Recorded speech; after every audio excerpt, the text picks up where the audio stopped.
Welcome, Pomadier, to the Daily Examiner. My name is Elliot Ikilei. It is my extraordinary pleasure to see you come on board and come over. Now, first off, I do apologize for the technical difficulties that we have had. That is I'm very sorry about that.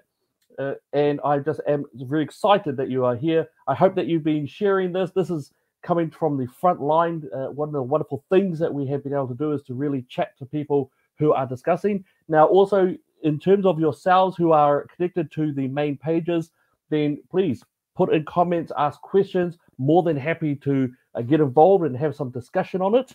The two prison officers or correctional officers that we have on board with us, they are powerful. They've spent years in the force. I can also see in our comment section we've already got some guys who are, and from myself, from someone who is on the outside, I've got no idea what's been going on. So let's bring them in and let's have a big old talanoa. Let's have a big discussion about what's happening. My first guest that I want to bring on is called Shane, and we'll see if he can give a bit about himself as well. G'day, Shane. How are you? Well, good. Thanks, Elliot. Hey, I'm the blame for that technical. I take all the blame for that. Hey. I'm a 61-year-old. I've just taken early retirement. I've been 15 years in the prisons at Rimutaka. So there is my knowledge that I'll bring about. Oh, that's awesome. That's powerful. That's excellent. And we've got our other guys. So that was from Rimutaka prison. Is that correct? That is correct. Right. Great. Excellent. And our next guest is Stu Cameron. Stu, g'day. How are you? Not bad. So I'm probably a little bit to blame for your technical problems tonight as well. Hey, for once it's not me, so I think that's really good. And look, guys, you'll also see that Stu does not have his video on. There are reasons for that. All right, we know that we're living in quite a different type of world currently. We want to bring back the New Zealand that we have had, the one where we've all been together and united, but we're not there yet. So Stu will be speaking to us. And that's the angle from there. Look, guys, I can already see that there are some wonderful people who are saying, I've got Ray Taylor. Oh, she'll work with Shane. Very awesome. Let's go. Oh, hey, getting some parts in there, Shane. That's awesome. Yeah. So can we just have a quick chat? Let's have a go. So, Shane, you were at Rimutaka prison for 15 years. Stu, how about yourself? What's your experiences that you got there? I was at Auckland Medium Security Prison at Perimeter for just on 7 years. Right, Perimeter, man. I mean, look, I've worked at Youth Justice. Done a few shifts at CMP. Those are youth, and that's, I think, what you guys have done is beyond probably what my scope of work could entail. And look, I don't think it's outside of the parameters for me to say to you both, thank you for your service. Thank you for your service. In terms of being able to be there for prisoners, and some of them, aren't going to be the horrific nightmares. Some of them are going to be the horrific nightmares. But thank you for doing what you guys have done over the years. It's appreciated. You're welcome. Okay. All right. So let's get stuck in. And I want to give this time. I want this to be more of a platform for you guys. So for you guys who are in the comment section, throw out some questions there if you want. That's what it is. But the main thing that brought us here together today is 100. I believe it's 152 people have been brought onto special administration. Shane, can you start us off there? What's going on? Why have the officers? And I know that you've been discussing with officers throughout the day and throughout the months recently. What's going on? What's happening? They're upset. They were told they wouldn't need to be jabbed. The whole integrity of the department is they're being forced to do something they don't want to do. They're upset with the department. And the other thing is while all of those guys are being put on special leave, all of the rest of the guys left there, which are already under pressure, even with those guys there, are now being put under extra pressure. And they're really upset with the media and the people the media asked, the head officers who are saying everything is all right when they know everything is not all right. They you know, they're being told that if they don't take the jab, they'll lose the job. That's what they've been told. And you've got a lot of island boys and women who, for moral reasons, don't want it. And you've got a lot of older officers that are going, they're just not going to put up with it. They're not going to put up with the stress anymore, and they just want to go. That's what's happening at the moment. And guys are getting angry and upset at what the government's doing, especially when they know that the prisons are running at critical at the moment. So my understanding is, and this is from reading, I believe it was the New Zealand Herald, or reading the mainstream media that have been covering this. They're saying that everything's all fine and dandy. They're saying that, hey, look, operationally we're good to go, 3.5%. What would you say about that? Are you saying that they're not being truthful? Would it be? No. Well, they're asking head office. Head office know absolutely nothing about the coalface. They really don't. They will give all these edicts and that they want done, but a lot of people in head office don't know what a prison's like. And the prison is like a war zone. Sometimes you don't know when it's going to kick off. I was talking to one of my prison mates, and he says they're running the 12-hour shifts, and they're running rolling unlocks. I'm sorry, wait. You're saying that correctional officers are having to need to work 12-hour shifts. They're now going 12-hour shifts. That's incredible. You're talking about a high pressure, possibly volatile and violent role. Because that's the way the department sort of thought that they'd save money, they could then spread the officers around. But they're leaving units undermanned. When prisoners don't get unlocked, they get grumpy. And when you've got wings that are really short-staffed and undermanned, they can't open. They can't open the doors for them. They can't let them out. So you've got angry prisoners, and you've got not many staff to deal with it. It's wrong. Absolutely. So, Stu, I'm going to bring you in here, Stu. Because I know that here you are speaking about yourself. So I want to conflate that with also what your role is in the professional world. What are your thoughts about what's happened, and in terms of what Shane's been discussing currently? What he's just been saying is what friends that are still in the service are actually telling me as well, plus more. Like their assaults are a way up. Yep. There's no support for the staff from management. And like he says, when you've got inmates locked up, not only is it bad for the inmates, but it does create like serious situations for the staff. When you say serious situations, for those of us who are laymen, we don't know any of this. Most of us watch movies. That's about as much as it comes. When you say serious situations, what do those look like exactly? If a guy's locked up and, let's face it, they maybe not getting visits and that, they maybe not slipping the drugs through, so they're, possibly going through withdrawal if they've got a drug habit. They might have what's called a shiv, if you've ever heard of that, which can be a sharpened bit of steel, sharpened toothbrush, anything like that, that's a bit of bone that's sharpened up. And they start coming out like that. Back in our day, we didn't have any of the stab vests or anything like that they've got today. But still, you just don't want to go there. It's just, I don't know what the exact ratios are in the current wings, but like back when I was working, we had 2 officers to 48 inmates.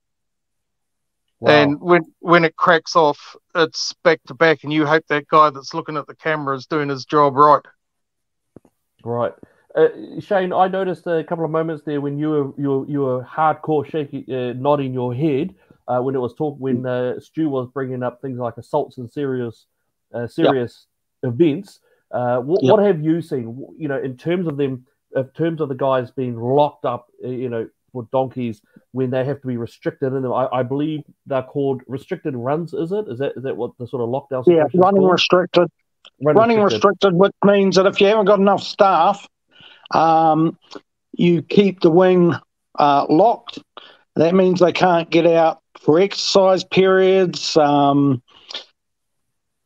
They start getting grumpy, especially if they can't do their phone calls, and the ones that have to try and keep the peace are us, and we're not even the ones causing it. The other thing that'll happen is if we've got prisoners that end up in hospital, we've got to allocate staff to look after them, and that then takes away staff off the floor because we haven't got staff to take up the slack if we're missing staff going sick. They are running. I suppose sometimes it's our fault because we're old school and we don't want to let the side down, so we still go in. But boy, we're getting burnout. A lot of us old guys are getting burnout, and it's not good. And assaults are happening. When I was talking to one of my colleagues who's just left today, he was saying when they were left with just 3 officers and 2 wings, and an incident kicked off, and they didn't even have enough staff to sort it out. It can get scary. So that's 3 officers for 2 wings, was it? He had both. They had both wings open. And so, a wing is a section of domiciles, areas for the prisoners, is it? Yeah, sections of cells. So, what are 30 each side? And they can be out. And if something happens, it can be scary stuff. The alarm goes off, officers come running, but that leaves short in other wings. Because all the officers have come to deal with the incident in the wing that there's trouble. It's not working. The unions are even not pulling finger on this. And everyone's so the unions who fight for you? They're not fighting for us anymore. They're political now. That's incredible. They're all political now. And I wanted to bring up, Stu, so in terms of your experiences as well as your context, because I've noticed, I'm seeing it in the comment section. I've seen it from Shane before, and I'm hearing from yourself that you guys seem to have a fraternity that lasts for decades, which I think is beautiful. Actually, I think it's wonderful in terms of the relationships that you build in there. Now, I'll give you the same question that I gave to Shane, which is, the New Zealand Herald, I believe it was, who reported that the bosses are saying only 3.5% are out. And hey, look, that's fine. We can still run it. Operational is all good to go. It's going to be unaffected. Are they correct? Are the operations going to be all good to go, even with it, as they say, only 3.5 out? Well, I'm actually surprised that there's only been 1 prison that's gone up in smoke so far with a riot.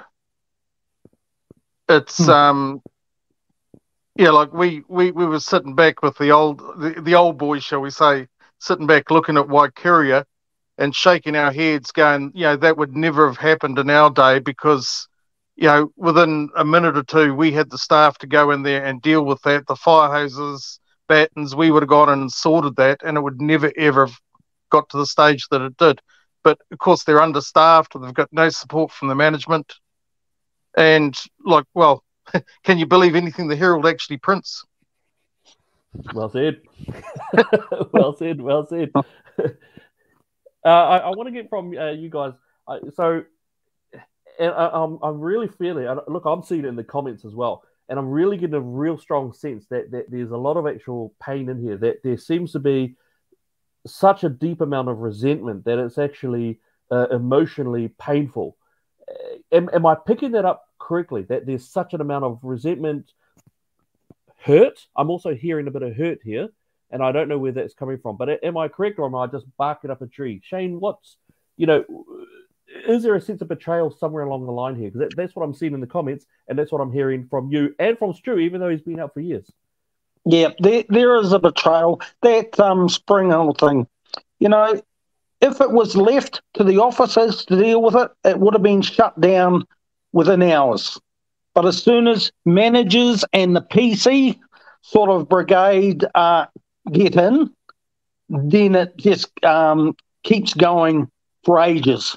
And we're sort of pushed to the side, and we go, we could have fixed this, we could have stopped it early, but you're now going for political points here. We can't do this, we can't do that. And I've watched a lot of good officers being passed over for promotions and that, and a lot of times they didn't tick the right boxes, and they were really good leadership guys.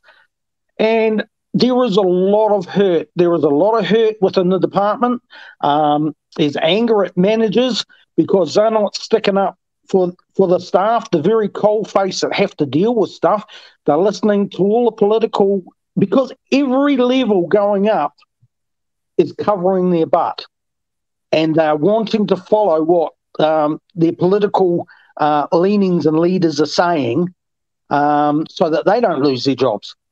So they're making us guys at the bottom, well, now that I'm out, but all the guys that are still at the bottom, they're making them do a whole lot of work that we shouldn't be doing. They're making us social workers. Crumbs. Some prison officers find it hard enough talking with each other without being a blooming social worker to someone else. Yeah, and can I ask, because what also seems to be from what you and Stu are saying is the union. So who is your? I mean, the union is, when I was with SIPS, and I had an issue, I went to the union, and I think my union was PSA, which is that government. Yep. Is now you, of course, when I was there with SIPS, then we had to we had to advocate for ourselves and actually sort of kick the union to do it, but they were generally on our side roughly, as long as we had our paperwork in order. Who is the union of the corrections? Well, you've got CANS, which is a dedicated prison officers union, and then you've got the PSA. And who are you having now? Look, now the guys who are in there now, so you guys who are in there now, don't worry. You just keep on saying that, hey, everything's fine. We know that you have to say that. That's absolutely fine. You got to play that game. We get it. Yeah. You've got a couple of guys on here right now who are pumped and they're not trapped by that particular restriction. So so who is the major issue here in terms of unions? Who's not standing up? Who's not fighting for the prisoners, the prison guards themselves? Who do you want to ask, Stu or I? Let's go with you first, Shane, and then we'll go on to Stu. Okay. All right. I was CANS, and then CANS had sort of had backed a bully PCO over someone who got accused of something that wasn't, because he wasn't being what she wanted him to be, and had brought up serious issues to do with safety. So, and that sort of, I like a bit of truth, and so I went to the PSA. I was happy with the PSA and until the election came up, and I noticed that all of the PSA members were getting emails from a campaign, Let's Do Even Better. And it had a video of a woman that looked like Jacinda, acted like Jacinda, same mannerism, same cadence in the voice. And so I sent an email to the campaign manager, which was a guy called Brendan Lane. He said, and he had said, I'd said, are you running a Labor campaign? To which he said, no, the PSA has never led a Labor campaign. They they're apolitical. They don't support any party or that sort of thing. So I found out bits and pieces, being an old journalist, because that was one of my things, and I put links to where the PSA had been helped by the Labor government, to which he sent back an email saying, well, maybe we have. And that. Well, I looked him up and found out that he was Jacinda Ardern's campaign manager for her first election. So Yep. I'm sort of going, that's wrong. We're not. This is supposed to be an apolitical union, public service. We're not supposed to be. But he pushed a clandestine Labor campaign right throughout the PSA, and he signed up the PSA as a third party. And I'm starting to go, well, if officers have problems with the government's mandates and edicts, they're not going to get any help from a union which is entrenched Labor. You know, that is so wrong to me. The campaign manager of Jacinda Ardern is one of the head voices in the PSA. Yeah, So I think he's going to push that.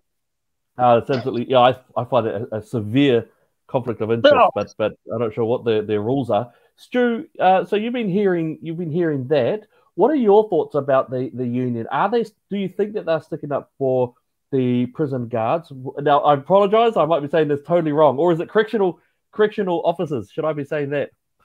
Oh, screws will do. Screws will do. Okay, got it. I can see that word coming up in the comments as well. So it's pretty cool. Stu, what do you think? Back in the day, we had the PSA try to shaft us big time, and it was a political move. And that was over our retirement fund. Wow. And they were trying to sell us a fund that the government was wanting, not one that was beneficial to the staff. Yeah. And where we had a superannuation package that was actually very beneficial.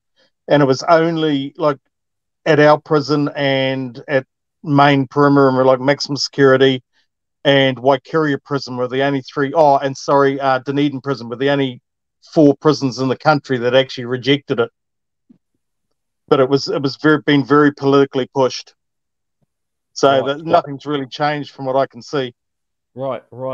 Now, yeah, okay, right, I see that. I mean, that's a massive problem in itself, especially considering what unions are supposed to be, as in they are supposed to be apolitical. You could be a right winger, a centre conservative, you could be a left winger. It's not supposed to matter one little bit. You're supposed to be looked after as per the terms of your contract, and that. So the Minister of Corrections, Kelvin Davis. Stu, let's go to you first for this. I'm curious about what you think about Kelvin Davis, who is the Minister of Corrections. He has presided, especially over that time of the last riot, and we've seen what he's been doing. What are your thoughts on Kelvin Davis? Is he being effective? You know, taking away the Labor that he is with Labor, is he doing a good job? Is he not? What are your thoughts about Kelvin Davis in terms of the corrections? Well, clearly with the non-support of staff from the management, with non-support to staff at the coalface, and the way that staff are leaving, he's totally ineffective. Yep, I see. And look, we've seen some Jen Clark, a nice humorous little bit there. Who's that? Yes, fair enough. I hear you there. Ray, Kelvin is useless, right? Thank you, Ray. Yep. Michael D'Angelo, Waikaria sorted my shit out, working my butt off at the camps. Now it's a holiday camp. Yes. What's wrong with these unions? They're not realised leader of the Labour Party. What's called unions at party executive. So guys, look, I can tell you too that there's a lot of comments in these sections going on. Thank you so much for that. I'll just put in this last one simply because it was the last one in there. Kelvin Davis is overpaid numpty. Okay, and Kelvin is useless. So we seem to be getting a bit of a consensus here. So that's interesting. Shane, I don't want to trigger you. I was about to say the honourable Kelvin Davis. what are your thoughts on Kelvin? And because I think that there would be an awareness, and especially in terms of the comments that he has made even now about that seem to be on the side of offenders rather than the screws. Yeah. Hey, he just makes the life of a prison officer far worse to try and control, because the prisoners now are all coming up with their rights. I've got this right, I've got that right. And you say, right, well, we want you to know I have my rights. And it seems like the ones that have to really comply with everything is the officer. We are being watched in everything we do. If something happens or goes down, we're the ones that get in trouble. If a prisoner assaults somebody and then puts... Oh, looks like he's frozen a bit. So we'll see if Shane comes back. I'm sure he will at some point. The internet will do its job there, and I think that's a big one. Stu, while we're waiting for Shane just to pop in there, tell me, Shane mentioned a little bit in there, was quite interesting, how he said from the layers coming down that there was a sense of that you had to be, whether he was using the word woke or if it was that strong diversity factor. Have you been hearing look, we don't like wokeism anyway, but there seems to be a strong push about woke things entering society, and I never thought that the prisons would have to face this issue. Have you heard about this idea about wokeism actually starting to be pushed onto the correctional officers, onto the screws, into the prisons themselves? Oh, most definitely. And that, like, the reality is that is the reason I actually left.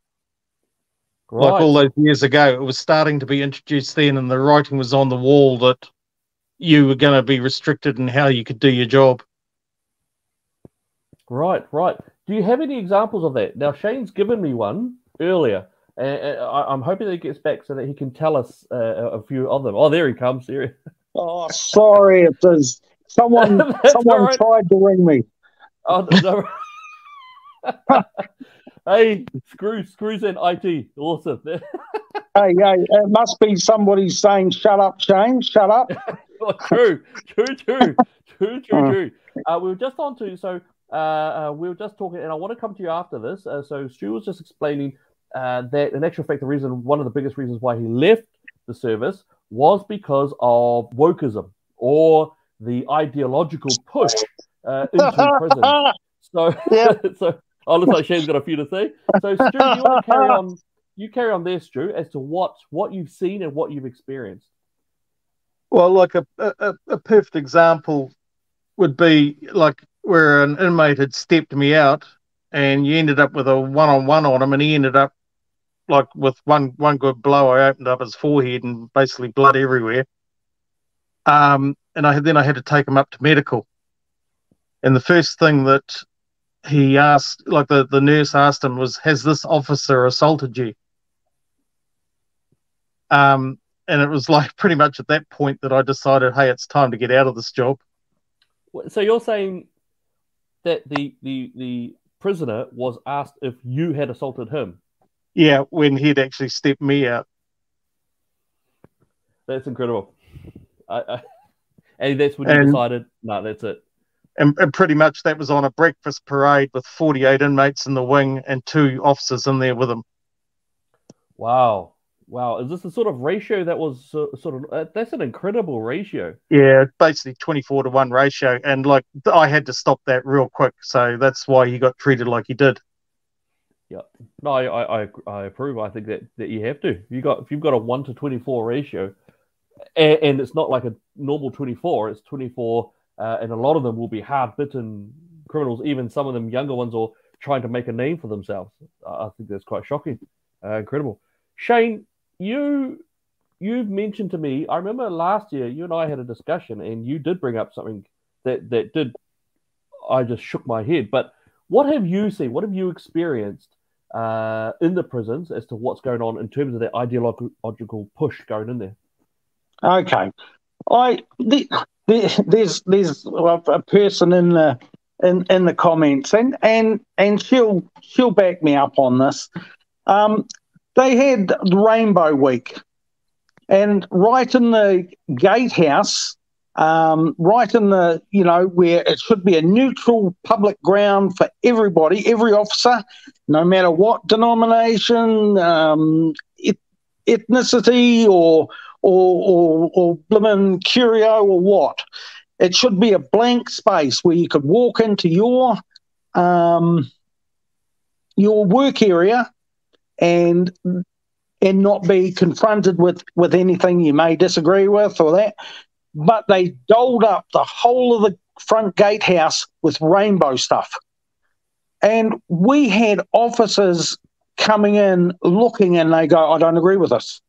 I don't agree with this. And, of course, they were handing out cupcakes and at the thing. And I said to the prison manager, who happened for Rimutaka, she is a wonderful prison manager. I just thought I'd get that out there. But they were handing out cupcakes and all that sort of stuff. And even some of my gay friends and colleagues in there says, this is too much.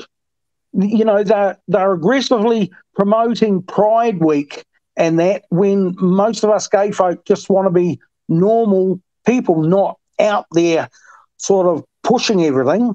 It's the same as when they pushed in all the transgender stuff on the prison officers and said it was a scientific fact. They made it out as if it was a scientific fact when it wasn't. And they made us do a credit system, educational credit, by learning about this in the statement. And I said, I'm not signing that, because that's affirming something that hasn't been proven to be scientific. Sorry, wait. You had to sign some document or some online course that online course on transgenderism, where it says it's natural, it's not a choice, it's not this, it's that. So the way we treat them is a thing. And I took it up with the prison manager, and I took it up with the HR, and I says, I'm not signing anything that's not been scientifically proven. This is ideological. It's not scientific. I mean, you're come on. I mean, you're joking, right? I mean, you're talking about pink cupcakes and doling up a prison office.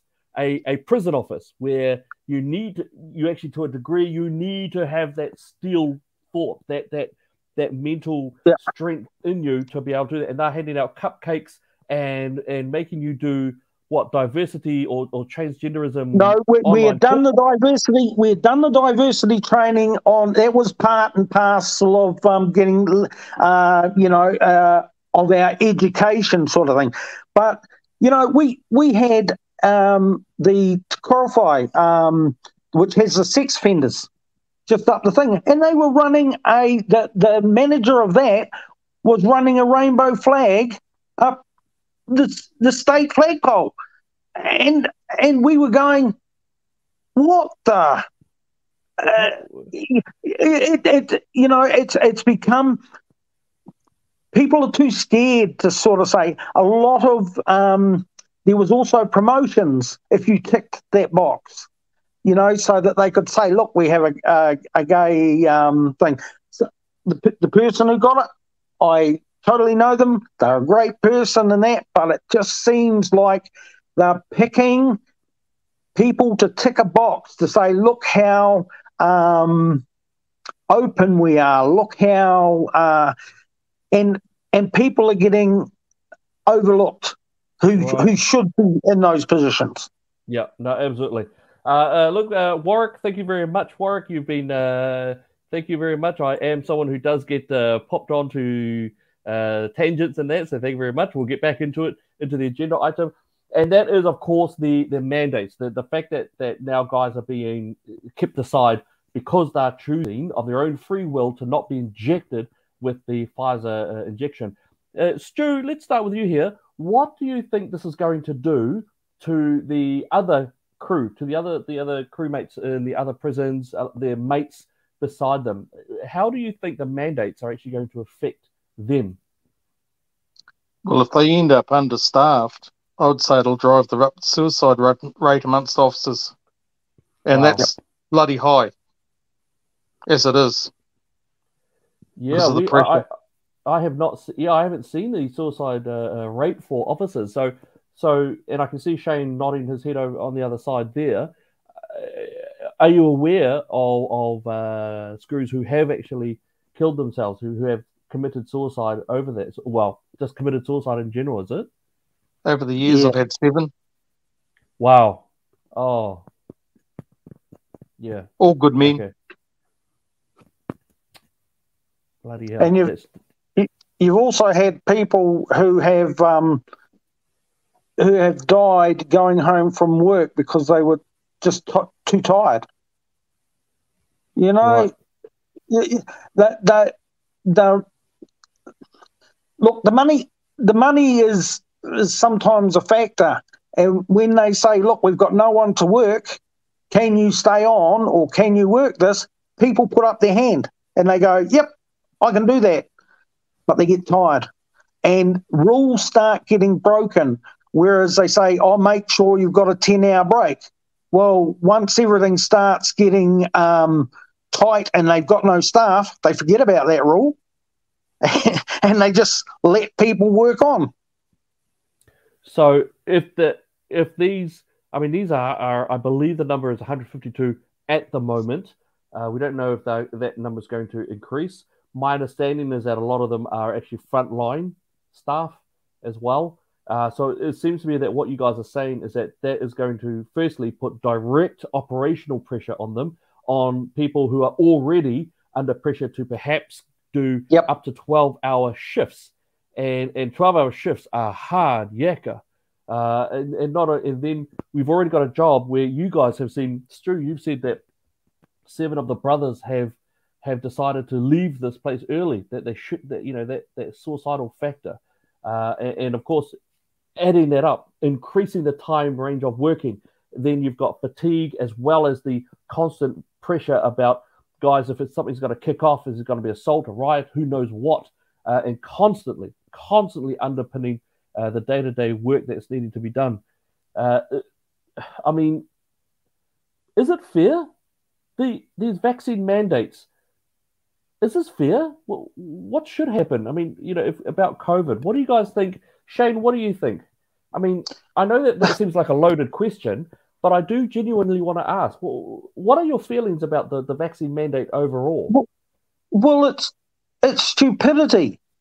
They know that we are so understaffed. How the heck do they want to put staff off? It's more an ideological blooming thing than anything. Labor of old wouldn't have lost workers.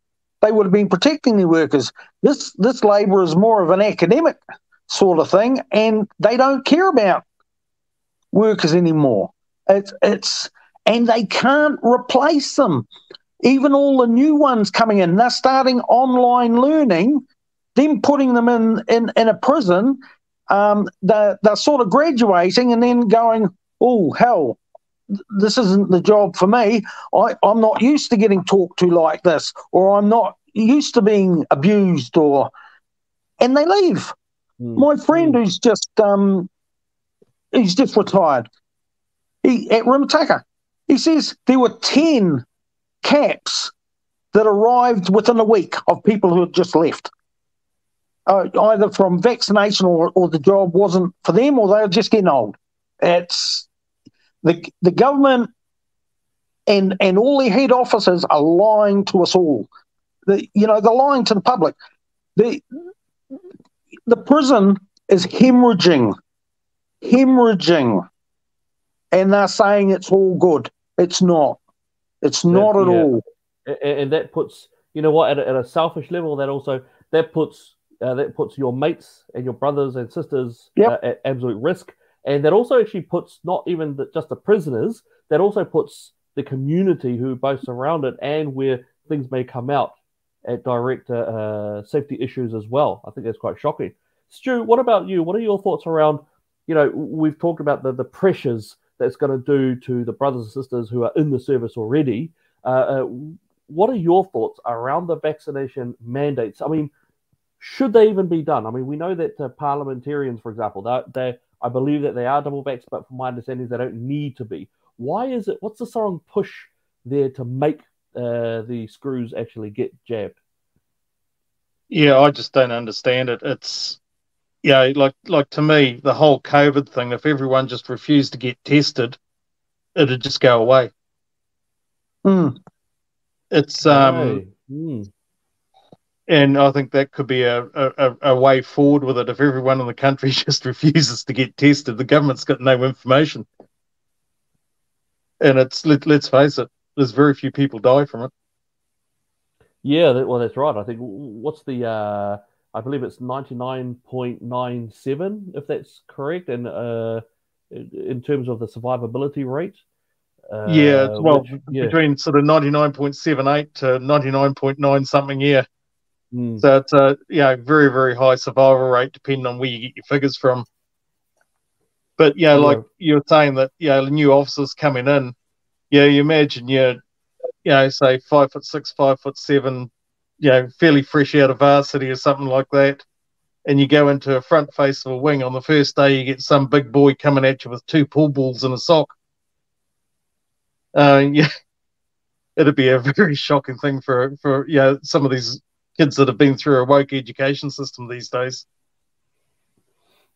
Yeah, great point. Yeah, very good point. You've got the CRT, the critical race theory, that's going to be jabbing them up, and then they're going to have to go into course, and it's going to be quite shocking, actually.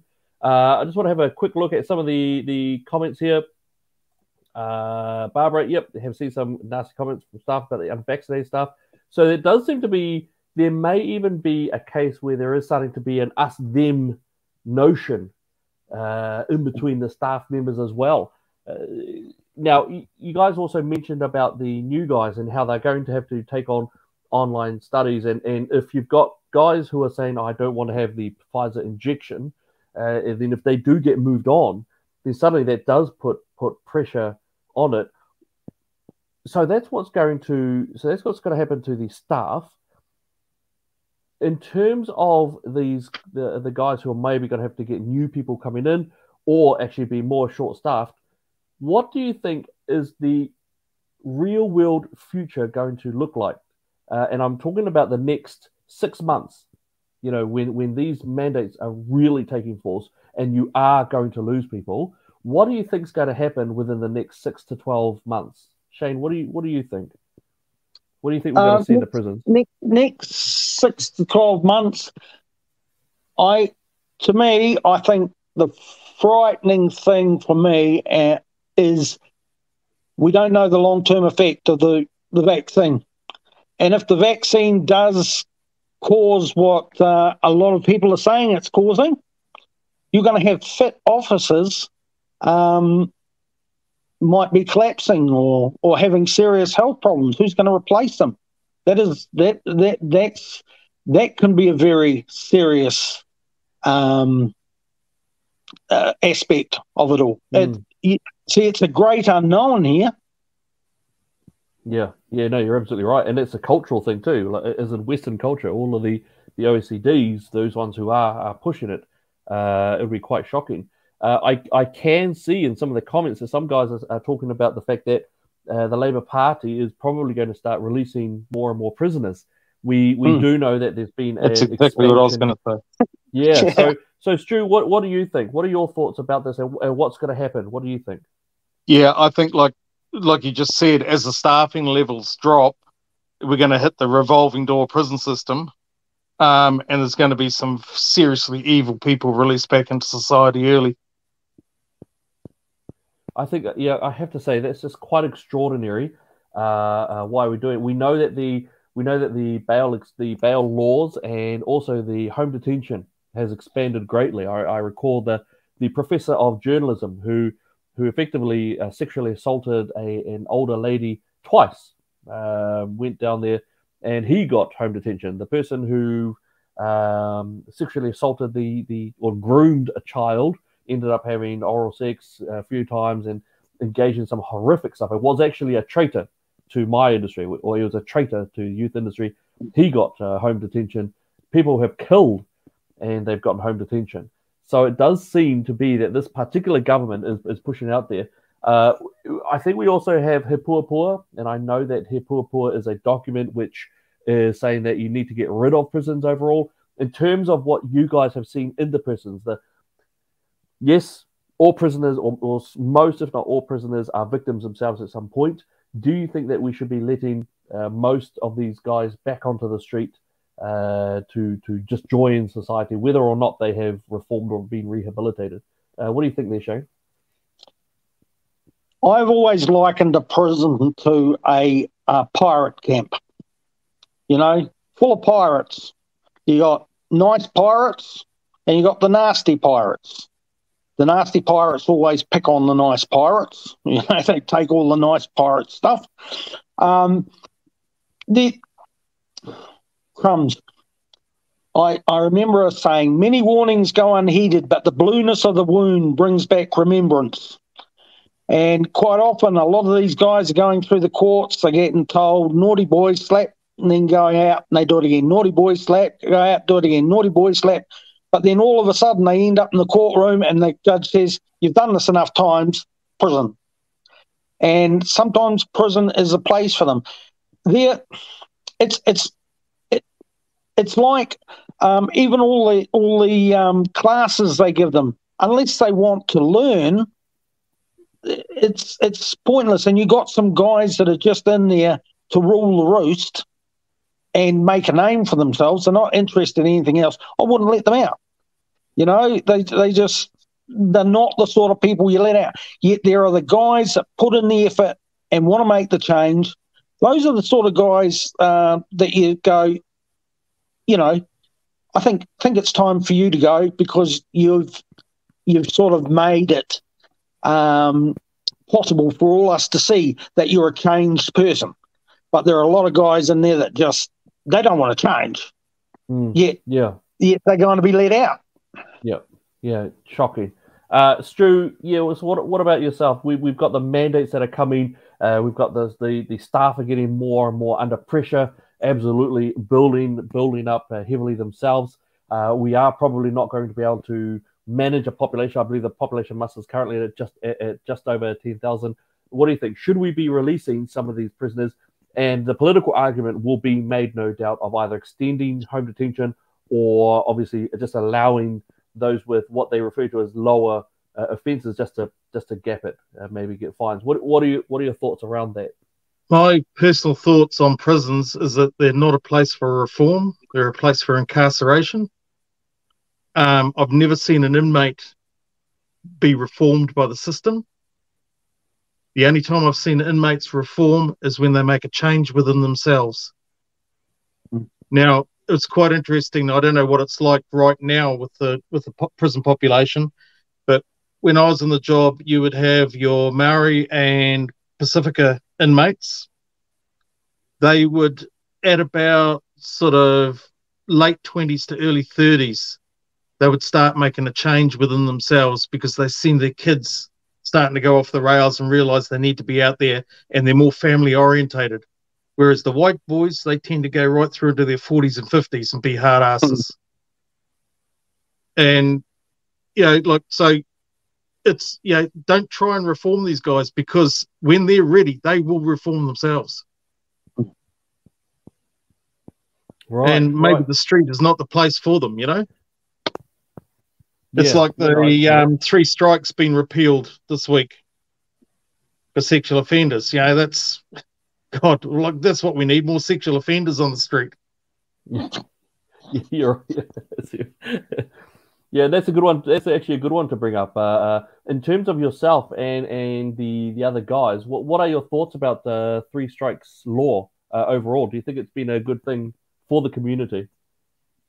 Yeah, I believe it should have actually been extended out for violent crime as well.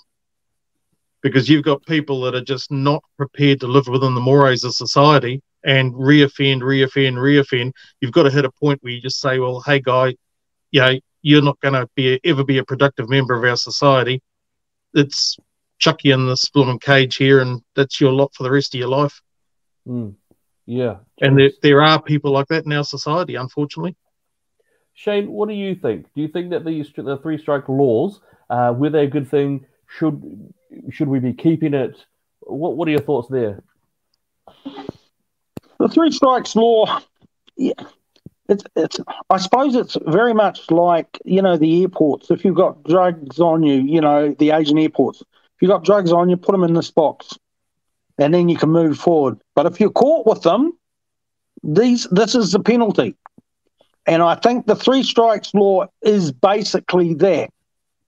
Look, we're giving you this thing. If you decide to move past that point, then it's on you. It's not on us or the society. You chose to do that. And so there are some people, three strikes, yep. Yep. So I'm going to put this out there, and I'm just curious about your thoughts. And let's start with Shane here. Should the prison guards, the corrections officials, you're right, Stu. It's quite interesting that the name Department of Corrections, quite a fascinating, inaccurate name that they have there.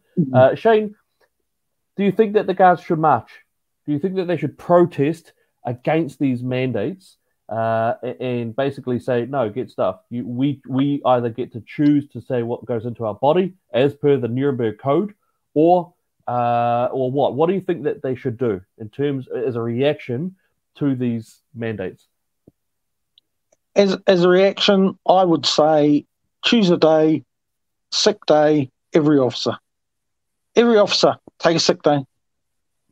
Because I tell you what, if that will send shivers up, if anything will send shivers up the spine of the government, that will. Because even the managers and that will be, it will send a message that they cannot run without prison officers. We are our own worst enemies, especially us older ones. From 47%, I'm pretty sure 47% of prison officers are 50 years and above. 24% is about, I think, 40 to 50. 16%, 30 to 40. That doesn't leave many youngsters.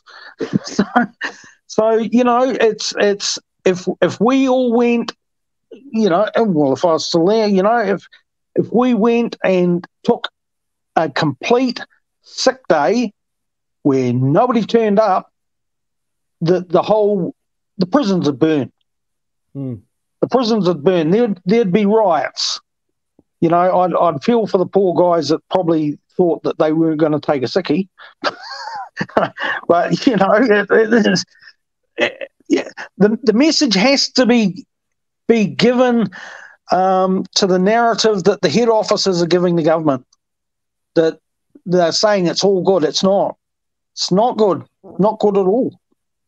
So, right. So, Stu, Shane is saying that, look, security, all of the prison officers get together and say, right, sickie on this day.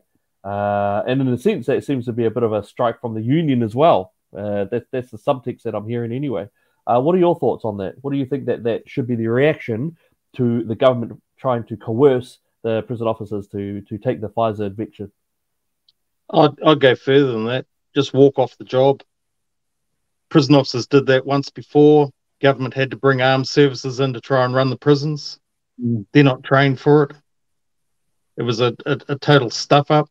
But the message went to the government, and the government backed down real quick. Yeah, and I can't help but, I totally agree. I think that the prison officers, they've got a lot of power here.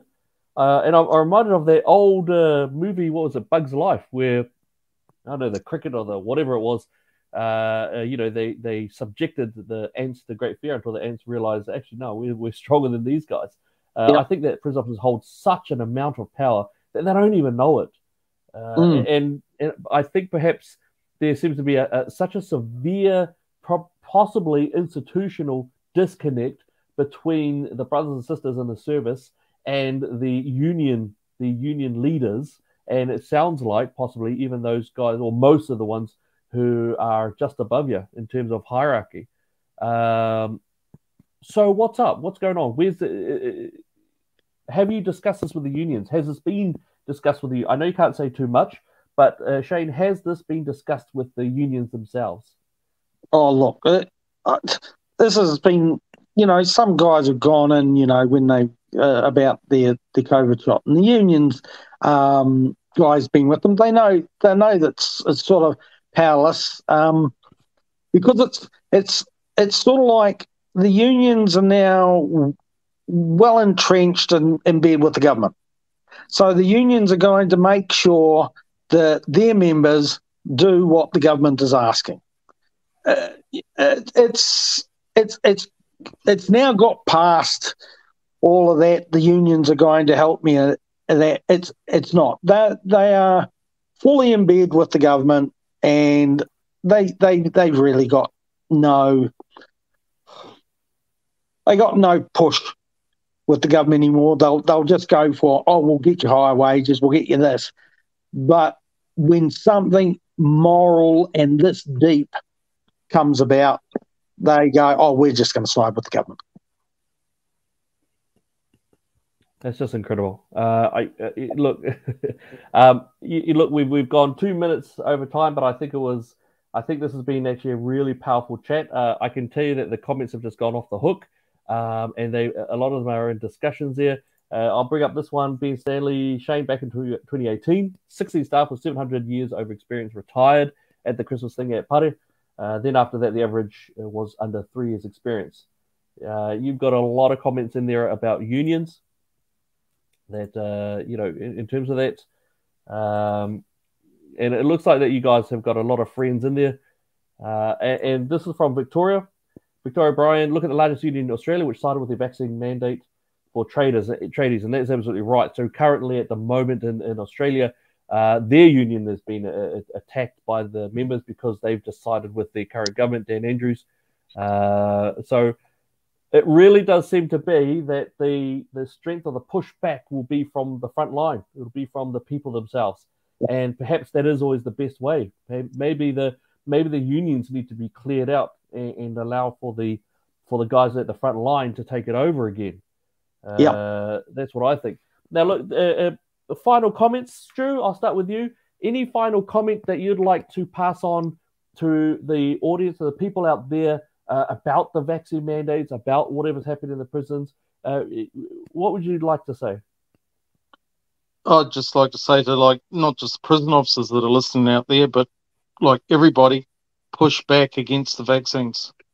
If we stand together, the government has no power. It's like my clan emblem is 5 arrows with a belt around them. There's strength in numbers. Yeah. Well said. Well said. Shane, what would you like to say?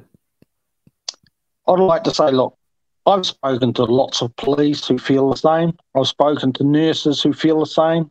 When we used to be in hospitals, handcuffed next to prisoners, and the nurses were speaking, knowing that no one was listening, and they disagreed with all this sort of COVID stuff and that. And I think people are just too scared. They just want to see somebody stand up. They want to see, and then they will lose their fear. But it's until somebody stands up and just goes, no more. This is it. We're drawing the line in the sand here. You're not going to do this to us anymore. That's what's needed. And I think then the rise up will happen. Well said. Well said. And there's not much else for me to add, but just on behalf of our audience and to you two, as well as to you who are in our audience who have been commenting a lot and have been discussing from myself and from probably every Kiwi New Zealander out there, God bless you, and thank you so much for your service. We really do appreciate it. It is absolutely worthy. Thank and you. for our audience watching in, you've heard it. This is strong. This will be up soon on our pages. And these are coming from the front line, years of experience and deep understanding. So we'll be back. We'll be here soon. In the meantime, God bless you and God bless New Zealand.